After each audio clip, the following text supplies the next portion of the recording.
সাধু বাবা এসেছেন, বলুন। বৌমা, সকাল থেকে কিছু খাইনি, একটু খাবার দিবি? হ্যাঁ হ্যাঁ, আসুন আসুন আসুন, এই আসনটায় বসুন। আপনি বসুন, আমি খাবার নিয়ে আসছি, আপনি বসুন।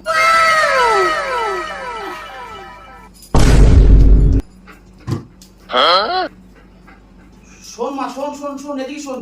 এটা তোর কুকুর? তোর অনেক ভাগ্য খুলে গেছে, এদিকে আয়। হ্যাঁ সাধু বাবা, বলুন।